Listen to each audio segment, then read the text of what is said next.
Pois bem, apresentada a reconvenção juntamente com a contestação, portanto numa peça única, com esse capítulo dentro da contestação, o autor reconvindo será intimado, como se fosse um réu. Ele será intimado a apresentar a sua resposta, a sua contestação à reconvenção.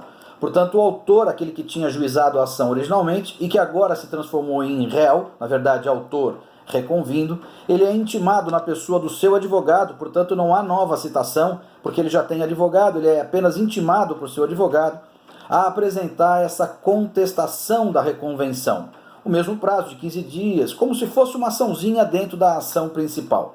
A partir daí, os ritos se unificam e a ação corre normalmente sem percalço. Portanto, nós teremos, num processo só, duas ações com seus ritos unificados, uma audiência, uma perícia, uma oitiva e, portanto, uma sentença julgando ao mesmo tempo as duas ações.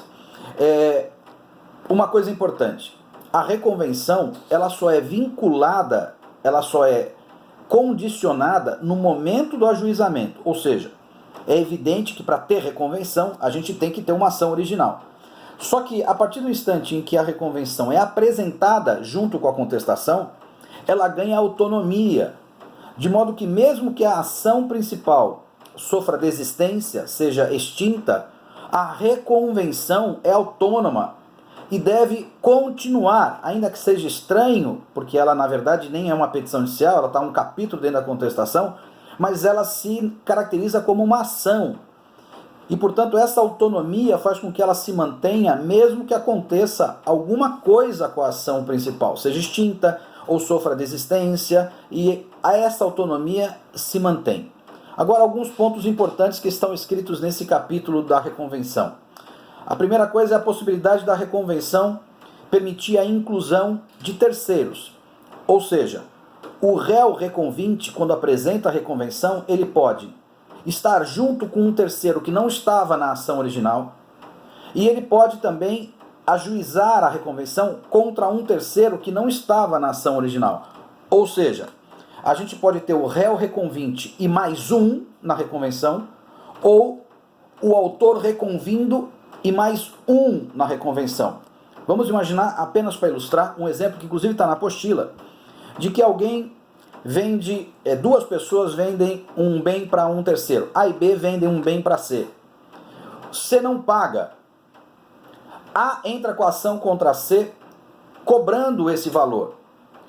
Mas, portanto, B não entrou com a ação. A entrou com a ação contra C, cobrando esse valor. C, entretanto, não pagou porque o produto veio com um defeito. C, portanto, tem direito a uma indenização pelo vício da coisa vendida. O C pode reconvir não apenas contra o A, mas também contra o A e contra o B. Embora B não estivesse na ação, porque só foi ajuizada a ação pelo A, B estava na relação jurídica de direito material. Portanto, a reconvenção pode proporcionar a inclusão de um novo réu reconvinte ou a inclusão de um novo réu reconvindo. Outra coisa, caso a ação seja proposta por substituição processual, por exemplo, o sindicato propõe uma ação em nome dos seus sindicalizados, o réu dessa ação, que tem como autor o sindicato, pode reconvir desde que os fatos conexos tenham a ver com o substituído e não com o substituto. Portanto, se o sindicato promove uma ação contra alguém no interesse dos seus sindicalizados, este réu só pode reconvir se tiver um direito contra os sindicalizados e não contra o sindicato, porque a relação jurídica dele não é com o sindicato, é com os sindicalizados. O sindicato tem apenas uma autorização legal de falar em nome dos sindicalizados. Por isso que a conexão tem que ser contra o réu e os substituídos, que apesar de não estarem na ação, são de fato os detentores do direito discutido. E é possível, por fim, que a apresentação da reconvenção se dê sem a apresentação da contestação. É bastante arriscado, o Código autoriza expressamente, mas o risco que o réu reconvinte tem de apresentar apenas reconvenção sem a contestação é que ele vai ter que apresentar uma reconvenção que tenha a impugnação dos fatos descritos na inicial.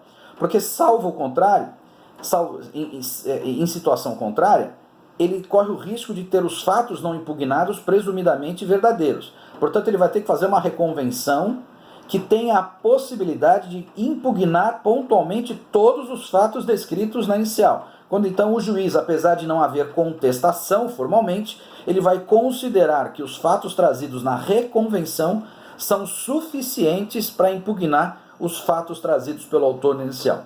Gente, um grande abraço, não esqueçam, me deem retorno no WhatsApp. Amanhã de manhã eu vou estar no fórum, o chat parece que está com problema, está muito ruim, e a gente, portanto, vai desse jeito. Eu continuo aqui para responder as vossas dúvidas. Um grande abraço, fiquem com Deus.